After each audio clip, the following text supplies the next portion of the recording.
ایک دفعہ کا ذکر ہے کہ ایک گھنے جنگل میں ایک چھوٹا سا شیر رہتا تھا جس کا نام شیرو تھا۔ شیرو ابھی چھوٹا تھا اور اسے جنگل کے قانون کا زیادہ علم نہیں تھا۔ وہ ہمیشہ جنگل میں ادھر الفادیر کھیلتا رہتا اور نئے دوستوں کی تلاش میں رہتا۔ ایک دن شیرو نے سوچا، آج میں جنگل کے اس طرف جاؤں گا، شاید وہاں مجھے نئے دوست ملیں۔ چلتے چلتے وہ ایک ندی کے کنارے پہنچ گیا۔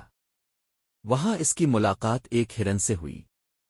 ہرن کا نام چنکی تھا۔ چنکی بہت شرارتی مگر عقل مند تھی۔ شیرو بولا، چنکی، کیا تم میری دوست بنو گی؟ چنکی مسکرا کر بولی، اگر تم شریف اور اچھے دوست بنو گے تو کیوں نہیں؟ پھر دونوں مل کر کھیلنے لگے۔ تھوڑی دیر بعد ایک بندر آیا جس کا نام منکو تھا۔ وہ پیڑوں سے لٹک کر آیا اور بولا، میں بھی کھیلوں؟ شیرو نے کہا، ضرور، دوستی میں سب برابر ہوتے ہیں۔ تینوں نئے دوست بن گئے۔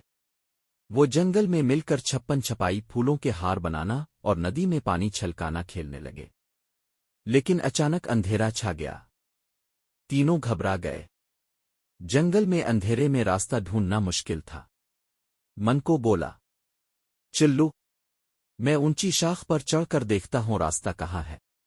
وہ پیڑ پر چڑھ گیا اور اوپر سے بولا، وہ دیکھو، وہاں ایک چمکتی ہوئی روشنی ہے، وہیں چلتے ہیں۔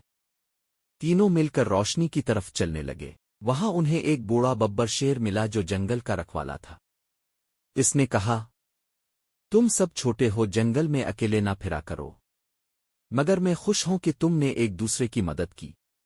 بوڑھے شیر نے انہیں محفوظ راستہ دکھایا اور گھر بھیج دیا۔